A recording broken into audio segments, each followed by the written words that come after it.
So, what would you want everybody who's watching to understand based on what you discovered about yourself from your NDE? Yeah. Um, you can take a million medications, you can drink, you can party, you can scroll for hours or watch a million hours of TV, you can numb yourself in a million trillion ways, you can literally even kill yourself, and it won't mean that you haven't, like, that you don't have to live you. You'll come back, you will return, and like there's a reason that you're here. There's a reason that you've shown up here.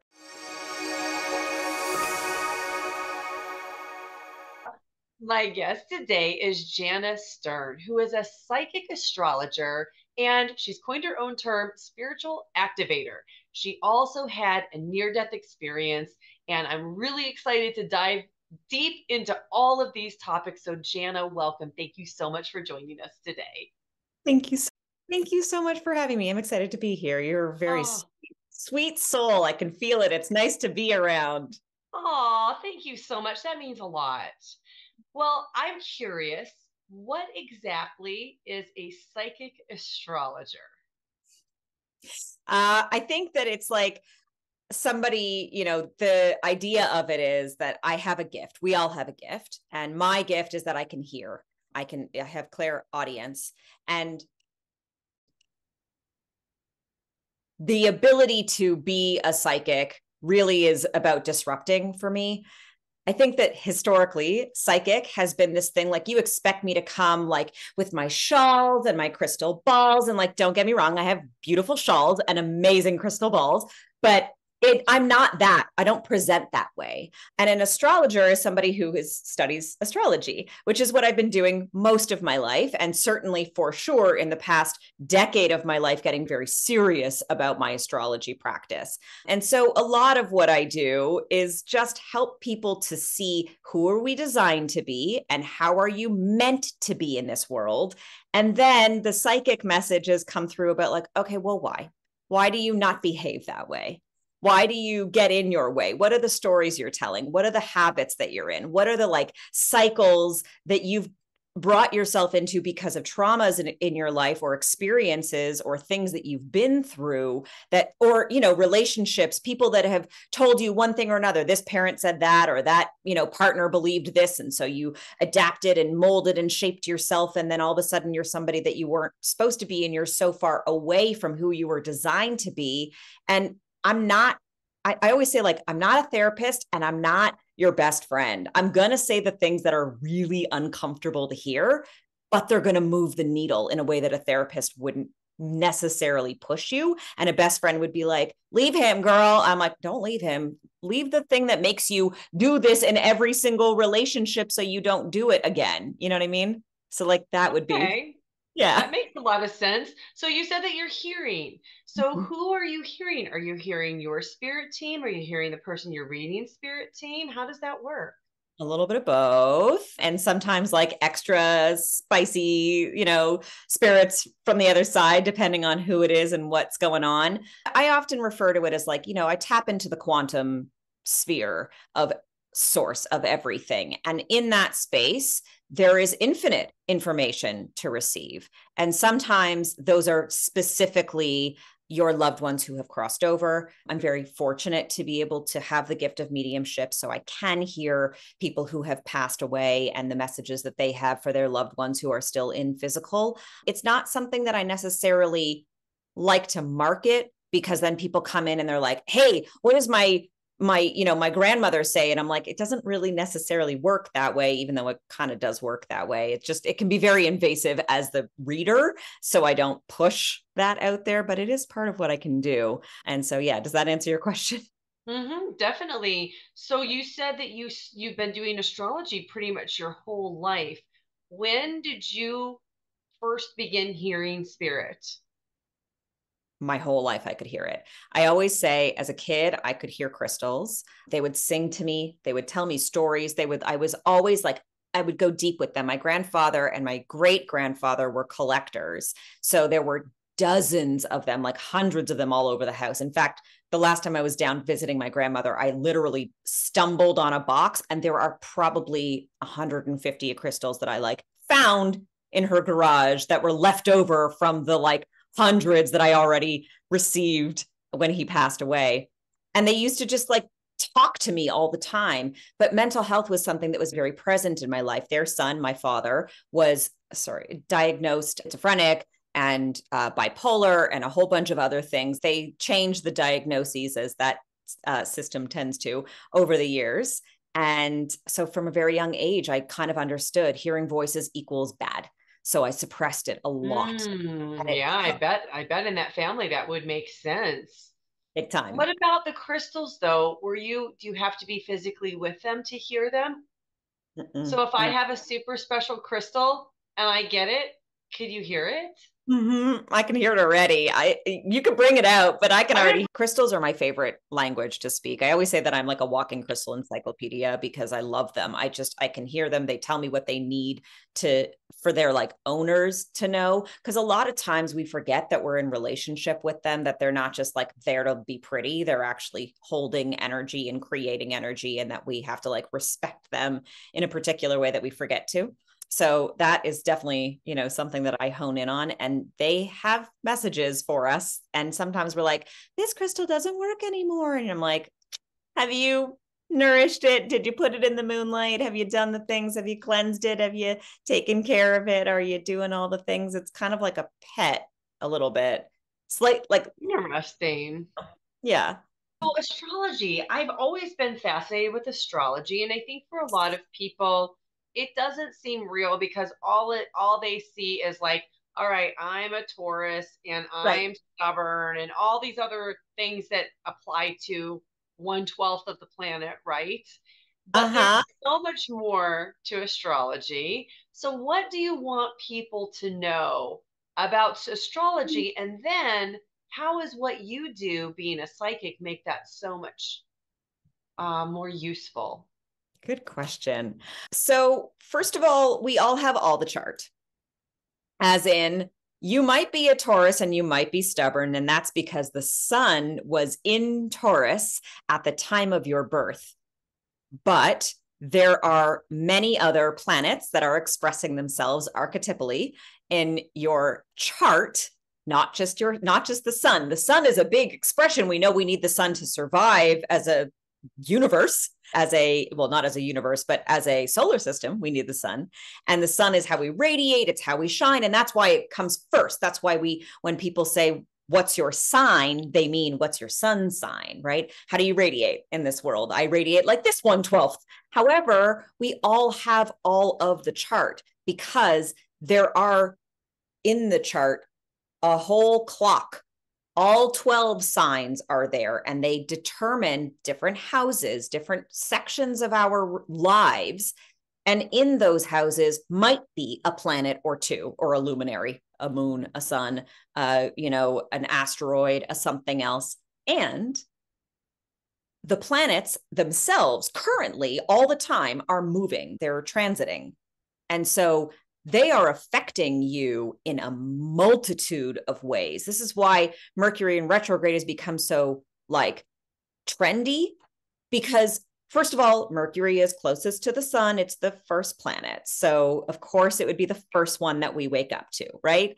And it's our planet of thinking and communication. And that's going to affect everything. All we are is our thoughts. So, of course, when Mercury is retrograde, as in sort of disappearing and appearing to be spinning backwards behind the sun, we're going to have these like frenetic energies that we don't know how to manage. And it becomes this like, oh, Mercury's in the Gatorade again, and we don't really know how to make sense of it. But the more that you understand about your chart, who you were designed to be from the moment you take your very first breath in this life sentence till the end, you only have the one chart. You're only you for the entire life sentence, right? So how you show up in alignment with that, or maybe out of alignment with that, is entirely like easier when you understand astrology. Suddenly you can be like, oh, of course I had to like blow up my marriage and get rid of this whole, persona that I was being. I'm having my Uranus opposition, right? Or like, of course I'm, feeling like it's the end of the world. And, the 27 club is one of my favorite things. You know what happens when you're 27?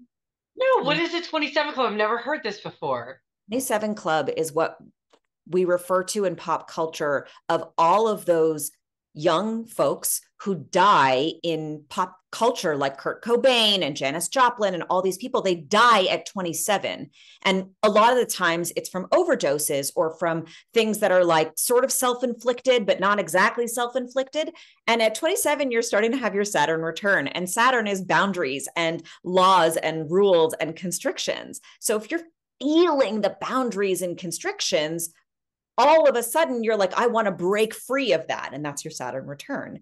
So the more that we understand about, and that those are just two teeny little examples of some of the things that could happen. We're not even talking about aspects and, the transits as they cross over certain planets.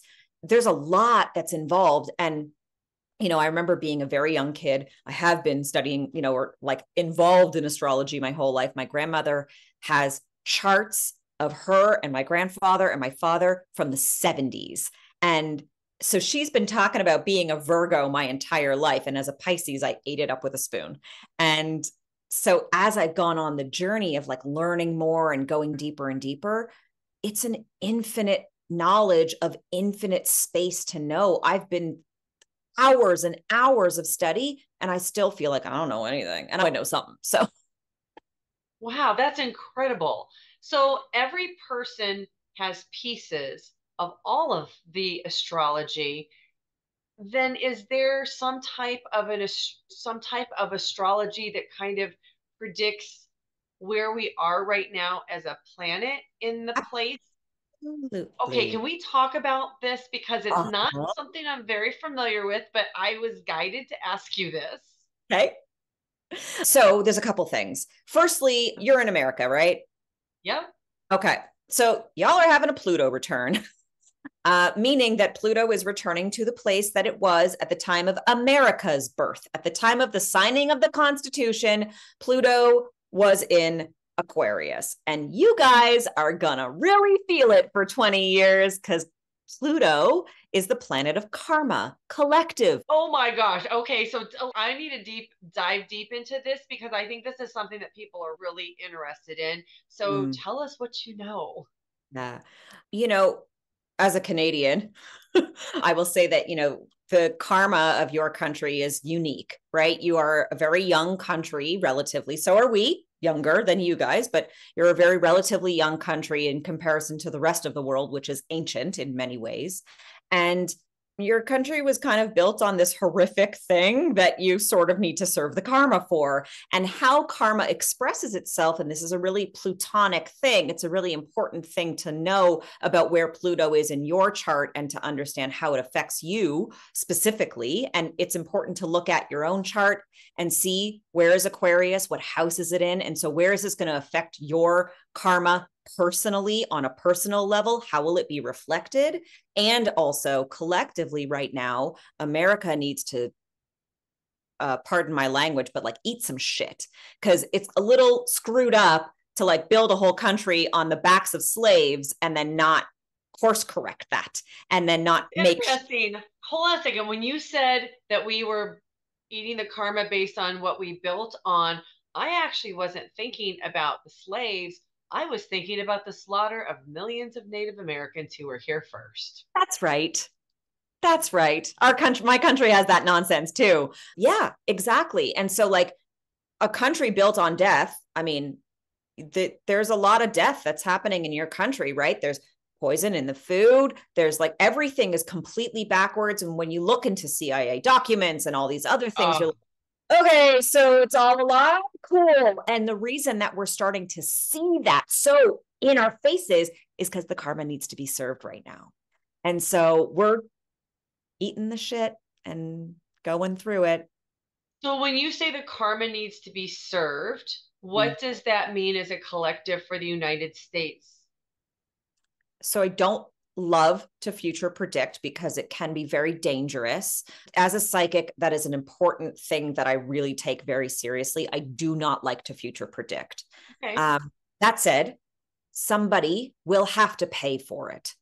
And and I should say, we are all of the same source. We are all connected to infinite source, to oneness. And so it's going to show up because we all have all the chart. It's going to show up for each of us differently. And based on your chart, that's how it will express yourself. So based on your rising sign, meaning from the time, date, and location of your birth, because we know time is not only when, but also where, right? Because right and is now, that called the neonatal? If people want to go look that up, it's the neonatal chart, right? So they need to know their exact date of birth, their location at that time, and the exact time of correct. birth, because that determines exactly where they were in that particular day's cycle, right?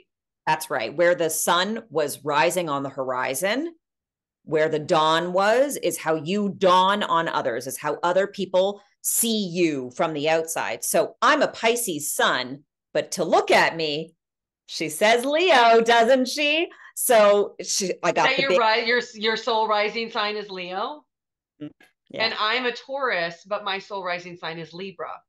Well, then happy rising season to you. We're almost at the end. Yes, I know. Okay, you mentioned something. Now, one of the things I love about doing this and talking to people like you is that I'm hoping that everybody watching will actually get a chance to take something away from this conversation that they can actually use in their lives. And you mentioned that people can go and look up the planet Pluto in their chart. So once they do that, you mentioned the houses, and I know that there are different houses, like a house of relationship. We explain what the houses are and how that would relate, and then how somebody could look at this to actually use that information for themselves about where Pluto is in their chart. Yeah. So not only is it about, let me say this firstly, not only is about where Pluto is in your chart, because Pluto moves really slowly. It takes about 20 years. So entire generations, all the millennials, we've all got Pluto in Scorpio. So there's a couple of things that like are variables. First of all, the degree, and degrees matter a lot. And so you can look up the degree of your Pluto and understand it from that perspective, but also understand where Aquarius is in your chart. What house is it? So that you can understand how current transiting Pluto is going to affect your natal Pluto. And that's true of all of the planets, by the way. Jana, give us an example. Just make something up so that you can say it, and then somebody can be like, okay, now I get this. Yeah. You can use your own or whatever you know, or however, just to give us an No example problem. of what you're talking about.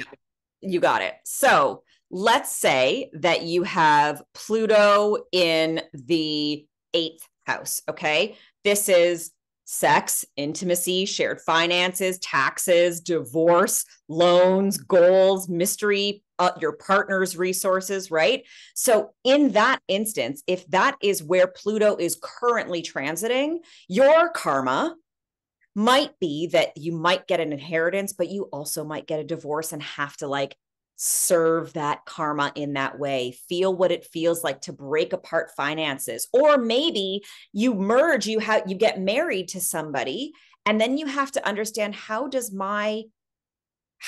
I feel comfortable sharing resources with somebody else? It might also be a time where you start to have different kinds of sex, different kinds of intimacy, different kinds of connections with people that might expand and open. And it also might contract and change for you, right?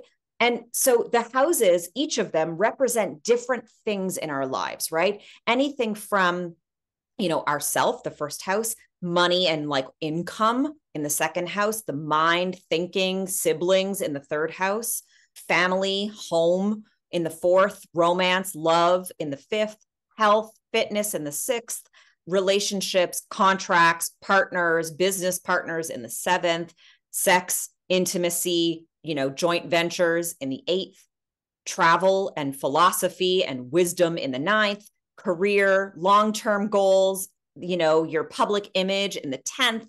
The 11th is groups and friends and socials. And then 12th is endings and asylums and crazy, but also healing and mysticism.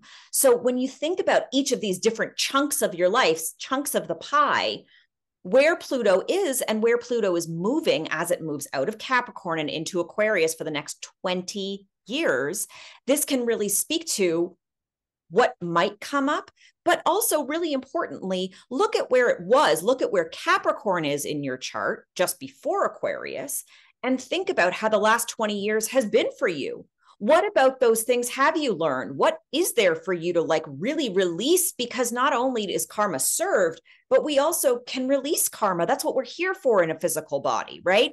And so like, you know, a lot of you asked earlier what my gift, like what the extra goodness is about my gift. It's that I can help you to really understand what are the things that you can't see in that blind spot. What is behind the curtain? What is something that you don't want to look at that you need to look at in order to serve the karma that you're really here to serve in this lifetime, so that you don't have to come back and reincarnate and live through this nonsense again. Who wants to do this life again? I don't. Amen. I'm done. This is one and done. Well, let's talk a little bit about moving into the sign of Aquarius, because this is a really big deal. And for spiritual people, there's a lot of talk about this. I believe that this has been happening for about 20 years, and it will go on for about the next 20 years, if that's what I am to understand. But it's a new age of how the collective consciousness is. So will you explain what that means and what we've just come from the last 20 years, and now we're kind of, you know, moving into this new age and this new feeling? Yeah. So, you know, when we think about the two signs of Capricorn, where Pluto was for the last 20, and Aquarius, where Pluto will be for the next 20, Capricorn is the boss, right? So we saw a lot of like, and Capricorn is the goat. So they're calculated, they're an earth sign, they're really focusing on getting things done properly, taking that next leap on purpose. And we've seen a lot of changes in financial structures over the last 20 years. It's really interesting to see how things have been around all of those kinds of things. What does it mean to be a boss? What does it mean to be an employee? What does it mean to be successful? What does it mean to take charge of your life? What do those calculations need to feel like in order for you to have this, like, I could scale a mountain and be totally fine kind of vibe, right? That's Capricorn. So when we think about those things, and it's not necessarily about work, right? But that is what Capricorn usually deals with. Aquarius, on the other hand, is, you know, the joke about Aquarius is that they love humanity and they really hate humans. Okay. And the reason for that is because humanity, when you think about humanity, there is this like beauty of what we create and how we are as people and what's possible. But then as humans, we show up so human, and it's like, do you really have to be that way? Is that even real? Like, is that even good for the other? Is that good for the collective? And Aquarius is very concerned about the collective. So when we think about, you know, this idea of where are we going to go and what kind of karma is America, but also the world, because we're a very globalized planet now, more so than ever before, which, you know, the internet is very much Pluto and Capricorn. We'll leave that. What we will start to see is for sure this idea of what does it even mean to be human, right? And I mean, AI is, of course, bringing that question up over and over again. And so an important value is going to be about checking in with yourself, tapping into your breath, tapping into your body, tapping into your self-healing capacity, and making sure that how you're behaving actually is for the greater good, not just for the self, right? And that's why there's this really like sort of flipping the table energy of this very selfish vibe that's been going on of people just meet my needs, also very Capricorn. Whereas Aquarius really wants to say, okay, but what's in it for all of us?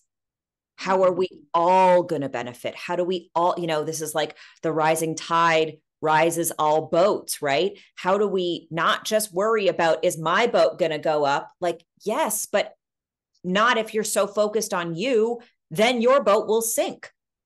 you have to be aware that everybody's got to go. Everybody's got to get to this like place. And we will, right? This is why in a lot of new age communities, the conversation is something like, we're moving to the age of Aquarius, which like maybe, but you know, we have some things that need some changing first. We'll see how it goes in 20 years from now. But as of today, what we really are doing is trying to invite in the understanding of what humanity needs, because our planet is no longer safe for many animals.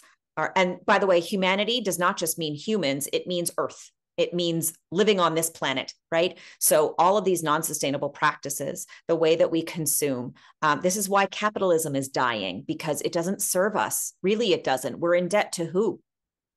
Nobody can afford to eat, and all that's being provided is poison. This doesn't work. You know, I mean, I can go on and on about this, but the idea is that, like, yes, we are moving into the dawning of something new. Maybe it's the age of Aquarius, but we're moving into a way of being where if you're not really serving the masses in the way that all of humanity wants to be served, then you will have to eat it. And we can see that in things like Puff Daddy and, you know, some of what his karma is right now and the destruction of that whole system as it collapses. We can see it in lots of other places that if we start to look, right, the governments were like, the left, the right, I don't know, these wings seem really shitty. Can we kill the bird? You know, it's all of those kinds of things. And that might be some of how the karma gets served for America. I'm going to leave that alone and not even speak on it any further because I don't need haters. But yeah, that would be some of what we need to be considering is like, are you acting in the highest good of all? And if not, can you incrementally continue to work on it so that you can clear the karma of not just now, but of generations to come and also generations prior, right? So that's like nonsense of like, you know, I didn't have slaves, therefore, or I didn't kill the indigenous people, or, you know, whatever it might be that we're telling ourselves, that actually doesn't work. This has been, history has occurred to this point. And in order for humanity to be like radically different, we have to radically accept the ugly. We can't just love and light it away into like, you know, some beach town and be like, I'm good. Although like catch me on a beach town. Well, I'm going to ask you to get your crystal ball out for a second. I know you said you don't like to predict the future, but if we're going into this age of Aquarius, it seems to me that we have a very unique opportunity here. So, in your opinion, what is the best of the best of how this looks 20 years from now?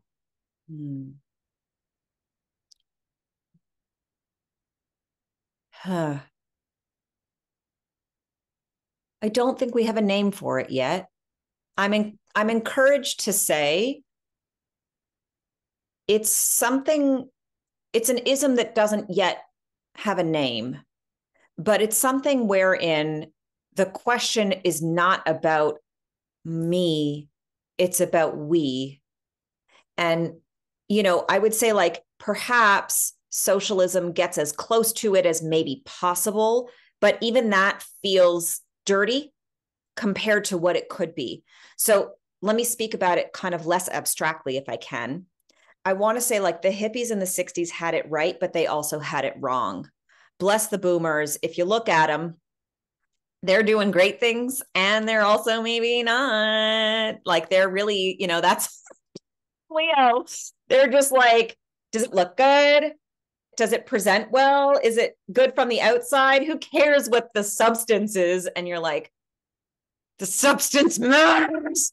And so, you know, we need to shift that a little bit. And, but they did have it right in the sense that like living communally where everybody has enough. The idea is like, you can think about a cornucopia of, you know, a table where like a potluck, everybody has something, some beautiful gift that they were put here to bring to this species at this time for a reason.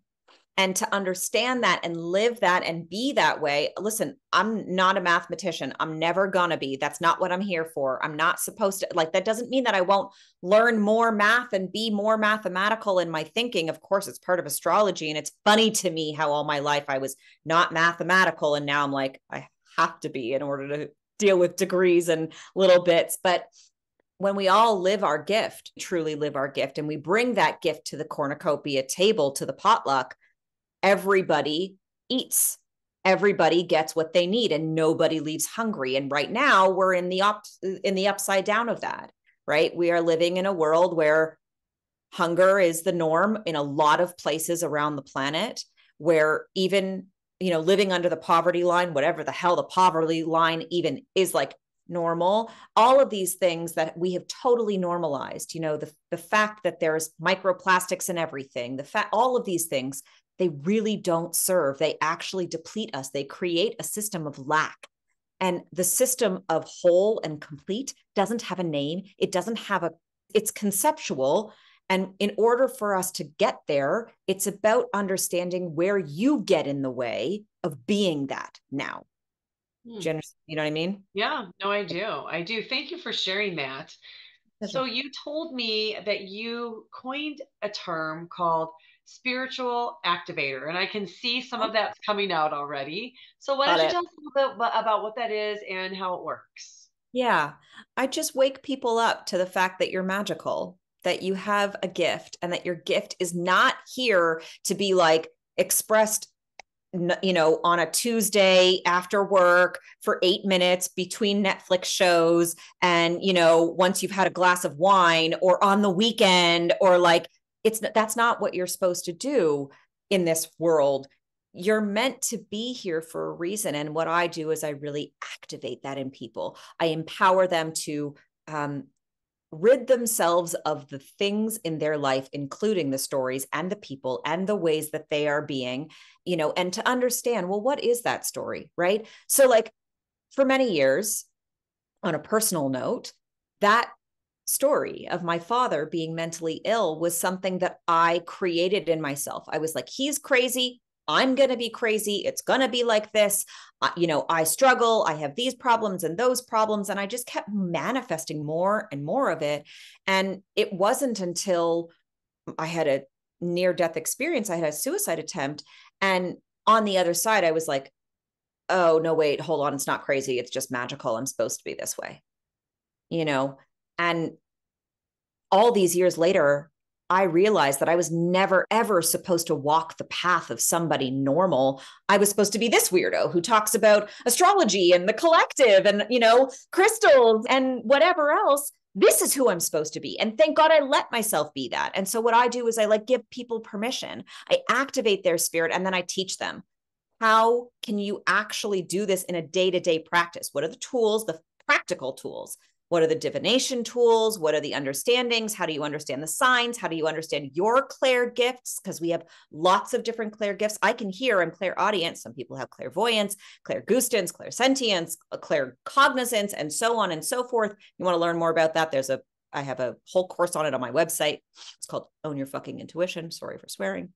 Beep it out, but that's what it's called. And that's what I teach. And I live in my purpose. And so I give you permission to do the same, and to stop telling yourself that my mom was mean to me and that's why I'm mean to myself. Enough. If she was mean to you, then either set new boundaries with her or set new boundaries with you, or both, and figure out how to be more expressed in spite of those stories. I could have let myself be in treatment. I went into treatment, I should say, after my attempt. I went into treatment for an eating disorder, and I could have stayed in that loop, in that cycle of mental health and unwellness for my whole life. And I chose to. So I activate others not to. Well, I didn't even know that you had a near-death experience. Would you mind sharing that with us? Yeah. So like I said, I had a lot of mental health stuff that was going on. At the time, I was very thin. And I had told my mom and dad and my doctor, actually, my doctor had told me, I was at a point of binging and purging, that I was not keeping down water. Nothing was staying down. It was just all coming up. And I said to my doctor, I have a stomach issue. And she's like, no, you don't. I was like, no, I don't. And as soon as I said it out loud and started to deal with it, the weight of going, pardon the pun, the weight of going to treatment and dealing with it was so heavy. And I could feel that I would have to let go and let myself be who I was meant to be. And I just didn't want to be in it. I didn't want to be in my body. All I could think was pull the chute, get out, just leave. And so I tried. I had been experimenting with different medications, what was the right one for me. There were a lot of wrong ones. And so I gathered all the wrong ones and swallowed them whole, and about 70 pills. And the next thing that I remember, I told my brother, can you come and get my dog? And he said, why? And I told him, and he was like, I will if you'll call 911. And I was like, okay. So I did. And my dog and my brother saved my life. And then I remember waking up in the hospital in a bit of a daze. And then I went into a coma and was clinically dead for 11 minutes. And when I came back, I remember opening my eyes and seeing my mom, and she was very anxious, and I couldn't understand why, because I was so peaceful. And it was very clear to me on the other side that incredibly supported. And I was given a choice, and I chose to come back, mostly because I could see the worry on my mother's face. And I didn't want to, like, I was viewing from above, and I didn't want to do that to her and to my family and to the people that I cared about. That idea bothered me more than whatever it was I was going through. Although maybe at the time, I'm not sure that's how my family would have said I felt. But Right. yeah, now, years later, I'm incredibly grateful that I made that choice to come back and to continue to, fully divorce myself from the stories that I was telling about who I was, and that I let myself be who I'm really truly meant to be. And that's an ongoing process of healing and transforming and allowing whatever. But yeah. Well, so you were on the other side, or you were clinically dead for 11 minutes. That's a really long time. I've done a lot of these interviews. So time is different on the other side. Time doesn't exist the way it does Doesn't here. exist either. How did it feel? Did it feel like you were there for a long time, a short time? Can you describe how it felt time-wise for you to be there? It's so hard to answer that question because I I know. don't even believe in time here. Like, 5 minutes can be 5 hours and 5 hours can be 5 minutes, even in this reality. And that's starting to really transform a lot too. By the way, that's very Pluto and Aquarius also. But it felt like everything was everything. It was ongoing forever. Like the minute was as long as the universe, and the universe was as long as the 11 minutes, if that makes sense. Like Yeah. it really just felt like I was gone for as long as I needed to be, but there was no contextual time for how long that was, And did you look at yourself while you were in that space? What did you look like? I remember thinking, wow, I look skinny, because I Oh, so did. you saw yourself even like as a human body then. Yeah. Yeah. And I was like observing the room. So I was in a room, like a private room, and my mom was sitting down a little bit reading her book because she was just trying to, pass the time. And at this point, they had brought me back out of the coma and put me into a room, into like, waiting for me to wake up, or back out of, or I should say, I was back in my body in a coma, waiting to wake up from this drug induced whatever, as in medications that I had taken. And I remember looking and like I could feel the anxiety that she was feeling. And I was like, what do I do to get rid of that anxiety? And it was given a choice. And so I chose. I was like, okay, that'll make it better. Cool. And how did you feel when you were on the other side? Peaceful. Peaceful. I still crave that feeling a lot. I crave it a lot. And that sometimes sounds like I'm wanting to die. I don't want to die. I like being alive, but it does sometimes sound that way because it's so lovely there. Did you have any encounters with any other beings besides knowing and seeing yourself? Not that I remember. I was very concerned, which is like story checks out on that one. I was very concerned. I was concerned about, even in the moment, like I called my brother. The first thing that I thought after I swallowed those pills was, what happens to Rascal if I'm dead on the floor and nobody walks her for 3 days? I was like, that can't happen. This is the Jewish I guilt. I was like, love that we feel so much more concerned about our pets and others than we do ourselves. It is such a common response. yes, exactly. And so that was the first concern. And then I was concerned about my brother and his anxiety and how he was going to feel. And then he had obviously called my parents and their concerns. And I just got so wrapped up in it. And even though I was very peaceful and I was like, I could go on, but I knew the effect that it would have. I knew how it would ruin their lives, really. And you And were so how old? I was 22. I was hoping you were going to say 27, but I knew you No. weren't. But I'm seriously, good, so I was having my Saturn return early before right. I So turned. you came back, and how did that experience change you? I really took myself on. I was like, I don't, and actually, I set all new boundaries, all new relationships.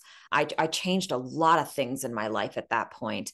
I decided that I was going to go into treatment for this eating disorder because that was one of the anxieties that sort of caused the thing to happen, or for me to take that action, I should say. It didn't happen. I very much chose it. And I decided I was going to do it, and I was going to do it once, and I was going to do it right. And so I think the entire time it was an 8-week program, every single day, and then 16 weeks, 3 times a week, and then 52 weeks, one check-in per week. And in all of that time, I had 2 slips, from like literally binging and purging every single day, multiple times a day. I was like, no, I'm not doing that anymore. That's not good. I'm in this body. This is the body. I got to heal the body. And I got really, my mediumship, my hearing, my inner hearing, as I refer to it, got really loud. And so I started to read people on the street. I started to like receive these messages from spirit. It got very invasive. I had to set new boundaries with that over the years. But it was, I just totally went on the path. I started seeing I needed a new therapist. I knew that and I found a spiritual psychotherapist who opened doors for me to meditation and tarot and oracle cards and all that kind of stuff. And that opened doors for me to receive an energy healing called the life activation, which opened more doors for me to start studying metaphysics, which meant that I was starting to get deeper into my astrology and deeper into all of these other pieces. And the more that I learned, the more that I wanted to learn. So it just kept going. And I was like, yeah, I'm a whole entirely other person on the other side. Now, I mean, I'm almost 20 years past that. So, or one would hope that I would grow up a little bit from that. But yeah, I'm definitely different. So, what would you want everybody who's watching to understand based on what you discovered about yourself from your NDE? Yeah. You can take a million medications, you can drink, you can party, you can scroll for hours or watch a million hours of TV, you can numb yourself in a million trillion ways, you can literally even kill yourself, and it won't mean that you haven't, like, that you don't have to live. You'll come back, you will return, and like there's a reason that you're here. There's a reason that you've shown up here, and it's the fact that you're not living that reason that you feel that way. And most of us don't let ourselves fully feel. It's very scary. We're afraid to feel everything because we're afraid that we're going to just get sucked into the ocean of it. And then all of a sudden we're like, we don't even know what creatures are in there, and I'm not going to go there, and I don't want to, nope. So let me just not feel any of it. And that is so normalized. And it's part of our culture, right? Have a drink here, have a smoke over there, and enjoy this substance, that substance, abuse this thing, abuse that thing, abuse yourself. Like, that's why you're unhappy. That's why you don't feel fulfilled. And if you want to feel fulfilled, just decide to be fulfilled. It really is that simple and that complex, right? So like, yeah, that would be my main message. I And think like, that's so beautiful. I think that's really helpful. I can tell already that people that are watching are going to want to connect with you. I think you're amazing. thank So you. tell people a little bit about what you do. I know you've got a podcast and people can connect and work with you in different ways. Totally. Yeah. So I have a podcast and it's called I'm Really Into That Stuff. It's a fun conversation with people about how they got into the weird woo stuff that they're into. I'm super lucky to have really incredible international friends around the world who are into all of this kind of stuff. And I love to have these conversations. So I dig in with them and it's always really fun. So you can tune into that and you can go to I'mReallyIntoThatStuff.com and that'll give you all the information on that. And you can go to JanaStern.com. That has all the information on me and different services that I offer, different healings and readings and things like that. If you're curious to have an astrology chart reading, you can go ahead and book that. I think it's called Message from the Stars on my page, like on my services page. So go and have a look at that.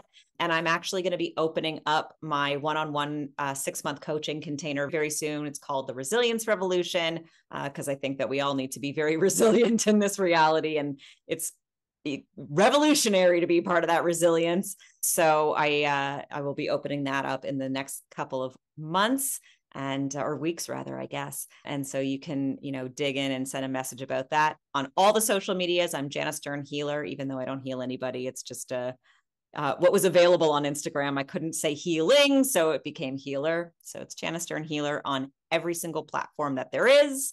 And that's how you can find me.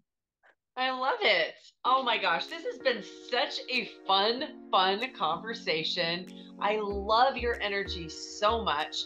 And I love that you are trying to do the same thing that I'm trying to do, which is to wake up people to the power of their own soul.